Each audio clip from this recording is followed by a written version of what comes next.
Scott had not been feeling well for a long time, and at the time he had his stroke, he was being treated for what was maybe Lyme's disease. So he was on antibiotics, and he ended up having endocarditis, which wasn't even on our radar. We had no idea what that was. The stroke obviously alerted us to that. Well, it was the day I had the stroke. It was a Sunday morning. I got out of bed and was starting to make the bed, and I noticed my left arm had gone numb. And so I got really dizzy, and I lay down on the floor, and I couldn't get it back up. And that's when I knew something was going on. I found him up in our bedroom and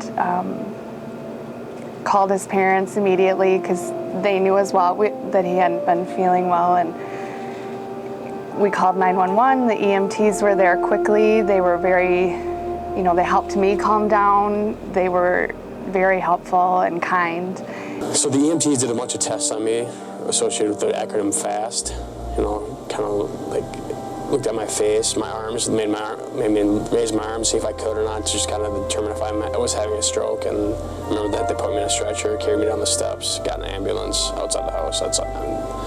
And then once we got down to the ER, I do remember a doctor coming out and saying he had had a stroke, and they were as shocked as we were because he was a 36-year-old healthy young man. And the next step was for them to figure out why. What had happened, they found out after some investigating, was that he had a damaged heart valve from the endocarditis,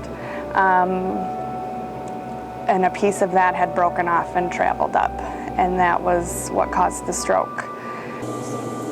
I was at Mayo for roughly 3 weeks after that, and it was intense. I had a lot going on in my situation, because not only did I have a stroke, I had a damaged heart valve, so I had to have open heart surgery. So a lot of information, a lot of great care. I mean, I can't say enough about the nurses and doctors that helped me out.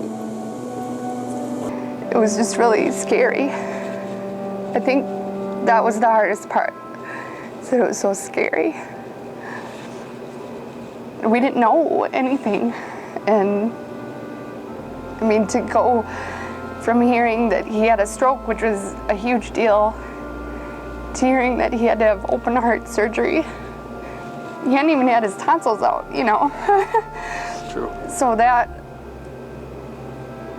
going from being so healthy to all of a sudden dealing with all this, it was just really scary. I had to learn how to walk again, cognitive functioning, problem solving, things like that. There were, the nurses were there for all the day-to-day, and not only that, but making sure Scott was comfortable and making sure we were informed and helping us get through this really, really tough situation.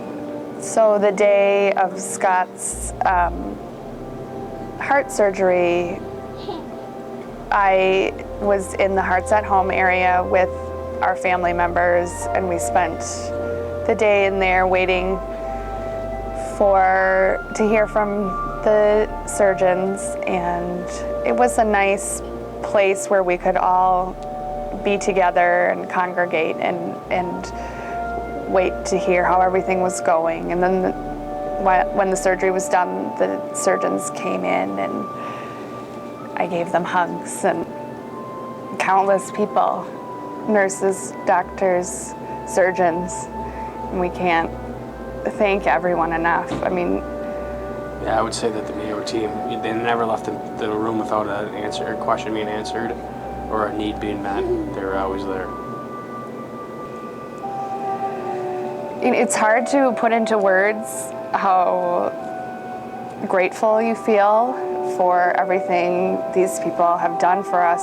I mean, it's so far out of my comprehension, just even everything that they know and how they deal with, this is their job. They do it every day, and they certainly touched our lives.